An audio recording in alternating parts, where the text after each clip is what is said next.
All right, have you guys ever seen this one? It's called Pascal's triangle. To construct this thing, you start with the number 1, and then you put 2 ones below it, and then you put 2 ones below that on the outer edge, and then you take these 2 ones and add them together to make 2. And then on the next line, again, you start with 2 ones on the far outside, and for this space, I'm going to add 1 to 2 and get 3. And for this space here, I'm going to add 2 to 1 and get 3. And I just kind of repeat this process, filling in the lines with entries that are the sum of the 2 numbers above. So this is a really cool object in mathematics. There are tons and tons and tons of patterns in this triangle, uses for the parts of the triangle and so on. It's really cool. Google it and have fun with it. But what I want to focus on today is that the Pascal's triangle actually has something to do with our n choose r quantities. So let's make an observation about these numbers. Notice that the number 1 is also the number of ways to choose 0 objects from 0. That seems kind of weird, but think about it. If you have a set with nothing in it, how many subsets of size 0 are there in that set? Well, there's exactly 1. The empty set is the one subset of the empty set. So this is the number 1. And it's also 0 factorial over 0 factorial times 0 factorial, because remember, 0 factorial is equal to 1. Okay, fine. So that's 0 choose 0. These ones just happen to be the following quantities. The number of ways to choose 0 things from one thing, yeah, you just don't choose anything. There's one way to do that. And the number of ways to choose one thing from one thing is 1 as well. So I'm just observing that there's a pattern here, and I'll say more about why in a second. The ones on the outside of the third row are also chooses, if you like. There's one way to choose 0 items from 2, and there's one way to choose 2 items from 2. And there also happens to be two ways to choose 1 item from 2, right? You either choose the first thing or the second thing. So 2 choose 1 is the number 2. And right now I'm just making an observation that these numbers happen to be the same as these numbers. But remember, we constructed the original triangle by adding things together.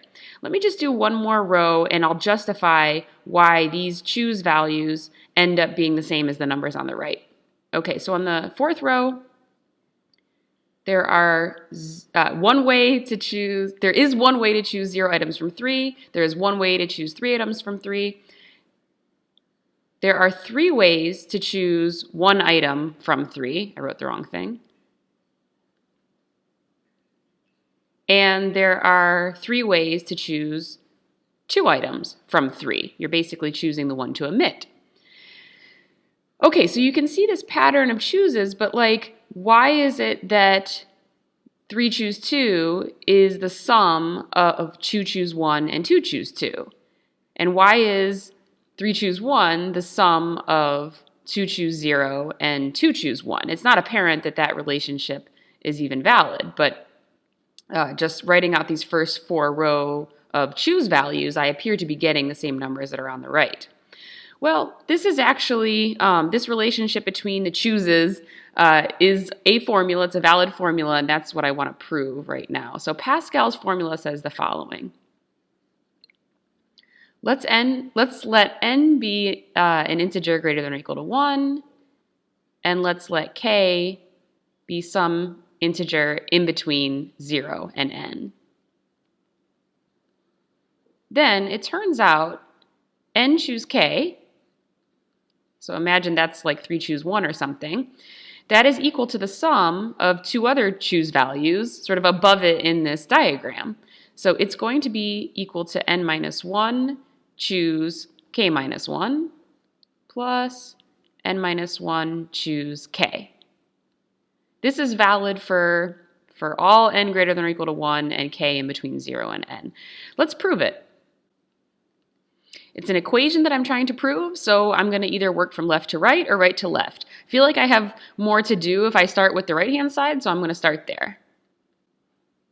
Okay, what's the value of n minus 1 choose k minus 1? It's n minus 1 factorial divided by k minus 1 factorial times n minus 1 minus k minus 1 factorial, just by definition. And then over here, okay, and so now I'm just going to go through a sequence of algebraic steps to try and get this thing down to the expression that n choose k is equal to.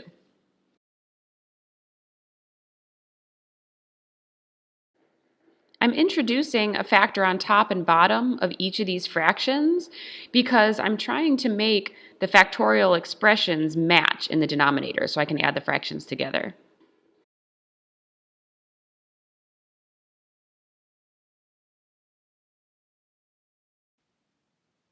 Okay, and what we have at the very end of all this is exactly the expression for n choose k as desired. So that is an algebraic proof of Pascal's formula. Trying to get it on the screen here. There we go. Okay, so there's our algebraic proof of this equation. I also want to talk through a so-called combinatorial proof of this equation. The left-hand side counts something. It counts the number of ways to choose k things from n things, and the right-hand side does two separate counts and adds them together. It counts the number of ways to choose k minus 1 things from n minus 1 things and adds it to the number of ways to choose k things from n minus 1 things. And so I want to go through an argument of why those two counts should be the same thing. So this is just an alternative to making the algebraic argument that we just made. So let me just try to find some room on the page here. So this is a combinatorial argument. Okay, so remember, n choose k, I can phrase it this way. That's the number of subsets of a set of size n that are of size k. I may not have said that very well, but let me write it out in words. This is the number of k-sized subsets of, for example, the set of numbers 1 through n. That's a perfectly good set of size n that I can work with, right? Okay, I'm going to split the subsets of 1 to n of size k into two pieces. So I'm going to use the character s for the set of all subsets of the numbers 1 to n of size k. And as I said, I want to split the set s into two pieces. So I'm going to split s into two pieces based on whether the set B has n in it or not.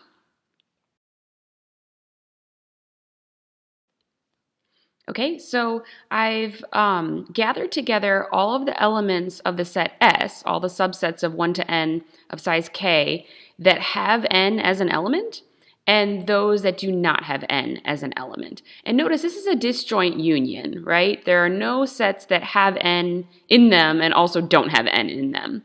And when taken together, all of these sets form the full set S. Okay, so the number of elements in S, which is n choose k, should be the sum of the number of elements in S1 and the number of elements in S2. So I do have that the cardinality of S is cardinality of S1 plus S2. That's a result from a previous section, right?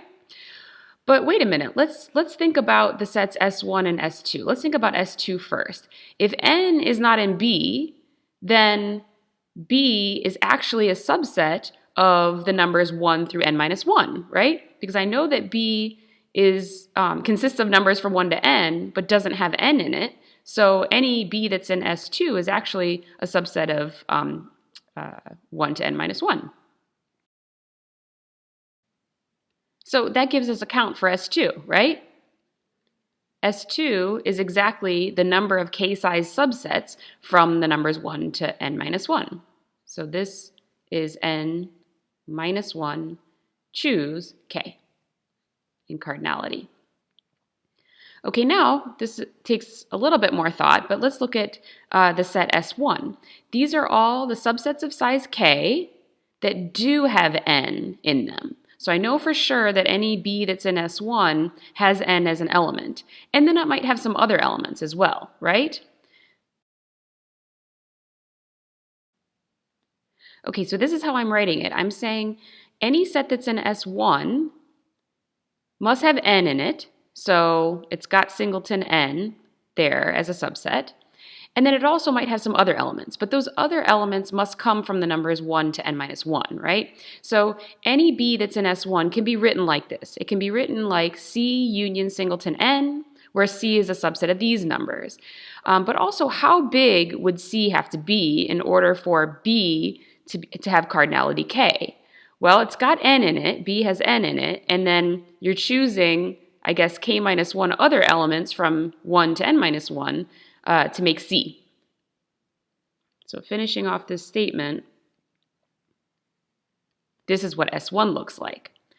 So you're going to have exactly as many elements in S1 as you do subsets of 1 to n minus 1 of cardinality k minus 1. So we get from that the cardinality of S1 is equal to, well, choose from n minus 1, k minus 1 many elements. Okay, and there we have it. I've made the observation that the cardinality of S is the cardinality of S1 plus S2. And I've sorted out those cardinalities. And that's a combinatorial proof of Pascal's formula. Oh, let me put this over here so it's clear. There we go.